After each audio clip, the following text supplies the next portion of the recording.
welcome to Organic Cardboard. My name is Owen Kneep, and today I would like to talk about whether Catan is still worth playing in 2023.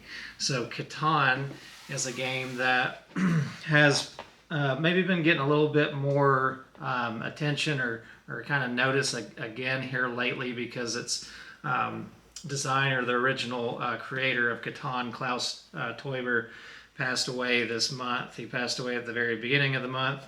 And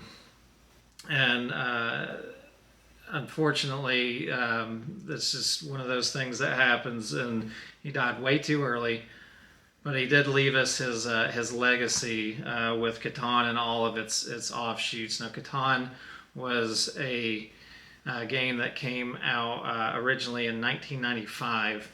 So it's been out for quite a while. It's 28 years now. And there's been a lot of other games that have come out since. Catan was very a very important game in the board game industry. It did a lot to kind of further some of these game mechanics that have kind of been played with. A lot of things have kind of stemmed from some of the stuff that Catan originally introduced. But like some of the things like having all those different little hexagonal pieces and the resource production and the little wooden meeple pieces, all those things that were common for Catan have kind of become somewhat of a staple in a lot of the board game industry since then. Now, Catan is one of those games that you've probably heard of if you've been in the board game hobby for any period of time. Now, I did not get into the hobby as it is until about 2017. So I've been in it about getting close to 6 years now. And I'd always heard about Catan, but it wasn't something that was immediately on my radar because it's one of those games that's been kind of mass produced. There's so many iterations of Catan. There's a lot of reskinning and retheming of Catan. There's even a Game of Thrones Catan. And there's Catan and the Incan Empire, and there's Catan in space, and so I think they call it this. There's different names for them. It's not called something quite that hokey, but still, that's essentially what it is. And so when I see a game that's just like, it's kind of like Monopoly's had so many iterations of it, and it's still just Monopoly, and you're like, are they just like selling out on this game idea? And so I was not immediately drawn to the idea of it, but after being in the board game hobby for a while, then I was thinking that I needed to go back and see what Catan was all about. So I played Catan for the first time probably 6 months or so ago. For some reason, it kind of got in my head that I was like, I need to at least know what the rules are and how Catan plays before I poo-poo it or anything like that. And so I went home and I looked it up. And instead of purchasing Catan, especially because it starts at 3 players, it's a 3 to 4 player game. The base game is. I just looked it up online and found a digital version of it. It's been out so long. There's a few different digital adaptations of it. So there's like an official Catan, and there's also this like colonist.io, which is essentially a complete ripoff of Catan, and I'm not sure legally how they get away with putting that out there because it is essentially Catan, but it's not being sold under the Catan label. I don't know if the people at Catan are just okay with that, or if it has something to do with it being a German localized game. But it's commonly sold in the United States, so I'm not sure about that. But anyways, you can play it for free there. And you can also learn it too off of the I think it's called Catan Universe, the app that the original company put out. And it's a lot prettier of an app too, so maybe that's one of the reasons why. They seem like a pretty friendly company, so maybe they're just allowing these people to put out a kind of easy web browser version of the game, whereas the official Catan digital version is like a real pretty, much nicer looking app. all around, it's a better app. It's a little bit more expensive. So, anyways, I'm digressing here. I went and played that online, and I liked it so much. I was just hooked playing it that whole weekend. So, and that's after coming to this game from playing all of these much more in-depth games, or games that have a lot more like quote unquote interesting things going on in them, different mechanics and things that you can play with. But what Catan's doing is still fun. It's a pretty simple game, but it's not so simple that it doesn't have strategy or any depth at all to it. It's maybe going to be compared sometimes with Monopoly. In fact, there's like a Monopoly card that you can get in there, but it's not a card from Monopoly. It's just a card that says Monopoly on it. It's a very different game than that, though, where Monopoly is, I would say, more involved with luck. Catan's like a 50-50 luck and skill game. It is very important how you choose where you're placing your pieces at on the board, but you're trying to set yourself up so that luck is going to roll in your favor more often. And there's like strategy guides and everything too. I don't know if there's that many strategy guides to Monopoly, so it's a pretty different setup. But what Catan is doing is you have an island that is this hexagonal shaped space, and within that island you've got various hexagonal land types, and each one of those land types has got a resource associated with it. So you've got ore, you've got lumber, you've got wool coming from these sheep farms here. There's like a brickyard, little clay pit brickyard, and then there's farms for grain. So you got these 5 resources. There's also a desert space that doesn't have anything on it that sits in the middle of the map, or just for the base game. This game's kind of modular, so there's a lot of ways to set it up. But essentially what you're going to see is a bunch of these hexes sitting around, bordered by water, and each one of these water tiles is going to create that kind of full hexagon for the whole island. And there's little docks on the sides of these pieces as well, and so each one of those docks will affect a trade rate. Like normally when you gain resources in the game, you can trade them to the bank at a 4-to-1 ratio at any time that you want to, or 4-to-1 rate. So 4 of one resource for any one other resource. When you hit the docks, they have different trade rates, so you can trade 3-to-1.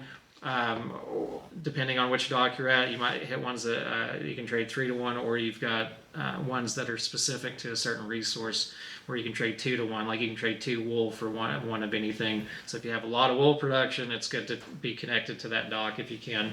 But you have to have a settlement placed on there in order to be able to do that. So each one of these hexes are going to come out and form this map. They're going to have numbers associated with them too that you're going to kind of randomly place just across all these pieces, and then you're going to end up rolling a couple dice. Every time it's somebody's turn, they're going to roll 2 dice, and whatever that number is that shows up, that number on the board will produce resources. So usually there's going to be a couple of those. I think maybe there's always, I think the numbers don't change. So I'm pretty sure all these numbers will show up twice on the board, if I remember correctly. And so 2 different hexes are going to produce resources, and only the people that have settlements connected to these different hexes will actually receive those resources. So when you're starting the game out, you're going to get an opportunity to put a couple settlements out. It'll go in this specific turn order, where the first person that gets to put out a settlement, it'll then go to the next person. If you're playing a 4-player game or a 3-player game, the last person that gets to put a settlement down, it goes back in reverse order. So that person will also get to put down their second settlement immediately, which is really nice because it's all, from what I've seen, it's almost better to see because you can see where other people have put theirs, and then you get to claim 2 spots all at once. And when you do that, you're putting your settlements at the corners of these hexes, and that's part of the strategy in the game, is that you can't have 2 settlements directly next to each other in the sense of where these vertices are at, these little corners. So if I were to put a settlement here, then none of the other people could put one next to me. They could put it 2 across, and I could also do the same thing too if it made sense to. But you're going to see these things coming together where you can put a settlement right in between 3 different hexes, and usually you're going to be trying to do that when you can. There may be some like specific strategy that you're going for, and a reason why you might take a hex that only has 2. You might be close to one of those docks that you really want to be at, and you're already able to produce the resources that you want to be able to trade at that rate for the docks. And so there's different ways of going about it. And then you'll have little roads that connect your settlements too. So every time you set up the game, every one of your settlements that you start with gets 1 starting road piece. And then as you play the game, you have to spend your resources to not only build roads, but to build settlements and to build cities. So the settlements can be upgraded to cities. And the whole goal of what you're doing in Catan ultimately comes down to points. A basic game of Catan is going to be 10 points. So you're going to do various things whatever you can do to gain those 10 points before everybody else does. Because as soon as somebody gets that 10th point, the game's done. It doesn't finish a round or anything like that. So you'll get points from for every settlement you have. So you'll actually start the game with 2 points. And then for every time you've upgraded one of your settlements into a city, that's also going to be worth another point. So then they become worth 2 points. They don't give you like an extra. It gives you 1 extra point essentially once it's upgraded. But instead of being a 1 point settlement, it's now a 2 point city. You can there's 2 special awards that you get that they're kind of like a race to get to them. One of them is the longest road. So as soon as somebody has 5 connecting road pieces, and you can have settlements kind of in between the road too, they'll gain this little award tile that is called the longest road, and you'll get 2 victory points for that. This really swings in the game because usually people are going to keep building roads beyond that. If somebody else gets up to 5 roads, they don't take this, but as soon as they get up 1 higher than the person who originally got this, then they get to gain it. And then and vice versa, the next person's going to have to get. So if it goes from 5-piece road that somebody got this, and then the next person ends up getting 6 pieces on of the road together, then they get to take it. The next person's going to have 7 in order to grab it back from them. But you'll usually see this bounce around a couple times during the game. And so that means that the other person loses those 2 points that they originally had for that. So they can go from being like, at 9 points, they're almost going to win, and they go all the way down to 7, and now somebody else is up at 9. And so it can kind of swing a little bit in that manner. One of the other ways that you get points is from these development cards. The 5 resources that you're dealing with, you're using the lumber and the brick to build roads with. Additionally, with lumber and brick, you can add grain and wool to that. And if you have a valid location, you can build the settlement. And then if you have 2 grains and 3 ores, you can, ore was maybe one of the other ones. I don't know if I mentioned that one. Yeah. If you have 3 ores and 2 grains, and you can upgrade that to a city. You can upgrade your settlement to a city. But if you want to buy a development card, you're kind of rolling the dice in a different way, not literally, but figuratively. And you will take a card from the stack. And they're either going to be these cards that are worth 1 point. There's like 5 of them, I think, in the deck. So you might just randomly get a 1 point card. And these development cards, I should mention too, they cost a wool, a grain, and an ore. So that's one of the strategies in the game. You could just kind of forget about trying to build roads and go heavily into ore and grain and sheep, and just upgrade your settlements to cities and try to get development cards instead of trying to spread out in a different way, and hope that you're going to get things like these 1 point victory cards. These are basically like little buildings that would be in your town for the developments. But then you also have these cards that give you like resources in one way or another. I mentioned there was a Monopoly card. So the Monopoly card, you can take all of the resource of one particular type. You say what the type is, and then everybody that has that resource has to give it to you. So it's really kind of a nasty card. And then there's another one that'll give you like a couple pieces of road to build immediately without having to pay for it. There's another one that gives you like a couple different resources too, but they're all similar in the sense that you're basically getting resources with those cards. And then you have the night cards, and the night cards are the most common one that show up in the deck. And if you play a night card, anytime you get one of these development cards, except for the 1 point victory cards, you can't play them immediately. But you can play them on the next round, and you'll only get to play one per round, or per turn or whatever. And when you play a night card, you get to move this robber token. And I know this is starting to sound a little convoluted at this point, but this is about it though once I get done talking about the robber. But the robber is a little pawn that sits in the middle of the board to start, in the middle of the game to start off with. He sits on the desert that doesn't produce anything. And every time somebody rolls a 7 on the dice, then that 7 means that the robber's going to activate, and they get to, anybody that has more than 7 cards, so if you have 8 cards or more of a particular resource in your hand, then you have to lose half of that. You have to lose half of your resources rounded down. So if you have 9 resources, you only lose 4. If you have 10 resources, though, then you lose 5. So every time a 7's rolled, robber activates. Anybody that has a lot of resources has to lose half of them, and then that robber gets placed onto a hex, and it deactivates that hex. That means that even if the number's rolled for that hex, then it's not going to produce anything. If you have a night card, getting back to the knights, so now this makes sense, you can place the robber anywhere you want to, and you also get to steal a resource from the owner. And this is something that normally happens too when I believe when you move the robber token around, if I remember correctly. Whenever you roll the 7 and you move the robber onto somebody else's hex, you can then choose one of the people that are connected to that hex to steal a random resource from. So you just kind of blindly take it out of their cards. The knight will let you do the same thing. But the other main thing that the knight is doing for you is it's adding to your quote-unquote army. And so every time you play a knight, you'll leave that down in your playing area. And as soon as somebody's played 3, that is another way to gain 2 points.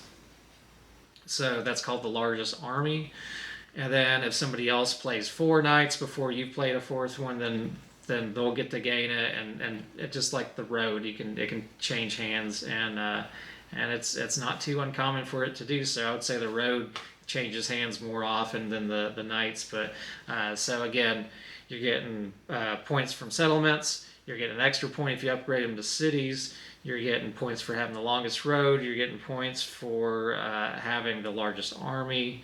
And then you're getting points from the development deck as well, just from those little 1 point victory cards. Like if you get the library or the chapel or the Great Hall, they're all buildings that sound like they would be in a town, but they're, as far as the game mechanics go, they're just a 1 point card. And that's basically, I think that's essentially Catan in a nutshell. You just keep rolling dice back and forth, doing what you can to set yourself up in a way. I didn't mention that you can trade resources at any time on your turn. You can trade those with the different players. You can say, hey, I need some brick. I've got some wood. Does anybody want to trade make that trade, and you can just let anybody that wants to raise their hand or let you know, and then you can choose from those people who you actually want to do the trade with, because maybe you don't want to do it with the one that's already about to win, because maybe it's going to be something that they need. And then you can also always, again, trade with the bank at a 4-to-1 rate. Or if you're at those docks, again, you can trade there. So there's trading's really important in the game. Catan does really push people to try to interact with each other in order to make the game work, because if you're not doing any trades, it's difficult. It's not to say you can't win, but if you're not trading with your fellow players, then you're likely to have a hard time keeping up with everybody else. You need to offer some trades, and they need to be decent trades that people are going to want to actually do, because it's always more beneficial for you to trade on your turn than it is for them to trade on their turn. So if somebody's going to trade and it's outside of their turn, then it needs to be something that they want. But there'll always be things that they need, so it's something that it's not too difficult to know whether you want to do a trade or not. Either you just kind of know. You don't want to help people too much, and you want to help yourself, so it just kind of goes from there.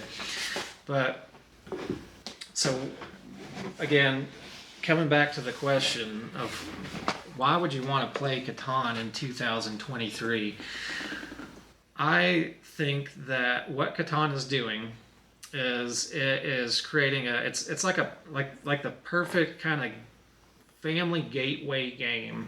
And it doesn't even have to be a gateway game. It doesn't mean that like you're going to play this with your mom or your grandmother, your father, whatever, your kids, and they're necessarily going to want to play all of these other board games that you own.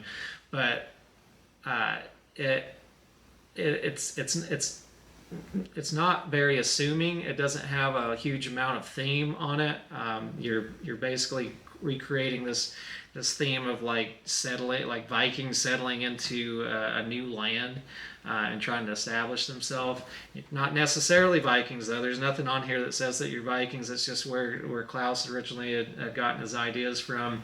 But you're just settlers. You're just settling in. There's not a bunch of like nerdy art and everything on here. Even though I love all that stuff, the art's pretty simple. So it's not too intimidating, but it's also like beefy enough that you would be like, what's going on here? I don't know. That looks like it might be complicated. And then you say, oh, just sit down. Give me 5 minutes. I can teach you how to play the game. It's not that bad. And then they sit down and they go, oh, okay, I can see a game that has a lot of different pieces on it and it's not too complicated. And so it can kind of break through a little bit of barriers in that way. So I think it's again, excellent family game. It says it's rated for 10 and up, I believe. So anybody can play that at 10 and up. I think even younger kids could probably pick it up, but they're just not going to really understand some of the more complicated strategy for it. But definitely at 10, you can certainly learn it. And so you can play it with your kids. You can play it with your folks. You can play it with pretty much anybody of any age. It's going to be kind of like how Monopoly is easy for everybody to play. But Monopoly is one of those games that most people hate. I actually like Monopoly as long as it's a 4-player game. But it's one of those games that usually just like beats people down. Catan can do that. Like if you have poor choice selection starting off. But it's not so bad as Monopoly is for that, especially if you give like your kids a little hand when they're first setting their first settlements down. Even if they just have a couple good choices in the beginning, it'll set them in a decent position for the rest of the game. So it's again not too punishing of a game. It still sucks when you lose or when somebody steals some points from you that you were about to get, and it's nail biting enough at the end that it's engaging, and it's just set up as one of those nice interactive games that everybody can sit around, enjoy, play in about an hour, and have it done with. And it's again 3 to 4 players. You can't even you can play it two. There are like variations to play it in 2 players, but it's really not going to work well at anything. Even 2 players, I don't think, that because of the whole dynamic of trading and things like that. But yeah, I think it's got a really fun amount of luck. When you play Catan, if if you lose at Catan, you can say, I just got bad luck and the dice were bad. And if you win at Catan, you can say, man, my strategy really worked out for me. It's got enough of that strategic involvement that you really do affect your luck in the game, but it's also light enough that, like, if you lose, it's not that big of a deal. It's just kind of a fun game to play with a nice group of people. And again, I know I keep bringing it back to being a family game. It's not just for families, though. I think all your, just sitting around with your peers or whoever are going to enjoy this as well. So if Catan came out today, I think I would rate this at I have a hard time saying a 6.5 or a 7, because once it hits 7, it's like one of those games that I'm going to be like, oh yeah, like anytime somebody mentions it that they want to play it, I'm like, yeah, let's get that out. So I think I think with Catan, I do really enjoy my plays of it. I think I will keep it at a 7. I'll say a 7 out of 10. I hesitate a little bit because I mentioned originally when I first played this online on the digital version of it, I was just playing the robots too, just playing the AI on the harder difficulty.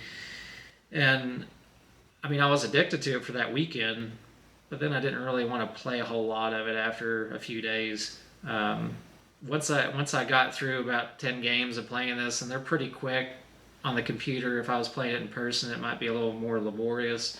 Then I don't know. I mean, I would just need to take a break. But it would be a game that I could enjoy once a month. Yeah, don't shy away from Catan. I think it's totally worth checking out. Again, go online. Go to if you're on a computer, you can go to that colonist.io. That's a really nice way to play the game. I don't know if they have the best learning mechanism on there, though. If you go to the Catan Universe apps, you can get those on a computer. You can get those on your phone as well, and they have a way to like teach the game to you too while you're playing it. So it's a lot nicer of an interface in that way. But try it out first before you buy it. This game retails for around $50. Now this game is mass produced. It's been out for a long time. I don't think you should have to pay $50 for this game, and you won't need to, because if you look around, you're either going to find somebody selling a used copy, or you're just going to find it on sale. I think I got this for $20 on sale from a store, probably from like maybe Target or somewhere like that. Target a lot of times has really good sales. I might have got it somewhere else like Walmart or something like that though. But a game that's been out this long and it's been almost as mass produced as Monopoly, I think you'll be able to find at a decent price. But there's a reason why this has sold so much. This game has sold over 40 million copies. It's been translated into like 40 different languages. It's got so many different expansions. If you really like the style of Catan, you can make this a deeper game. There's expansions to add a lot more depth. The Cities and Knights, or Knights and Cities, whichever way it goes, is the most recommended expansion. And some people won't even play the game without that. For me, when I've played Catan, I think that I like the simplicity of the base game.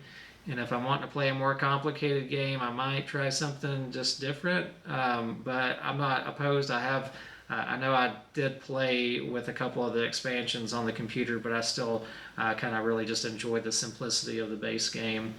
And I'll have to admit, I have not actually played the physical game of Catan yet. I played it a lot on the digital version, so I understand it pretty well.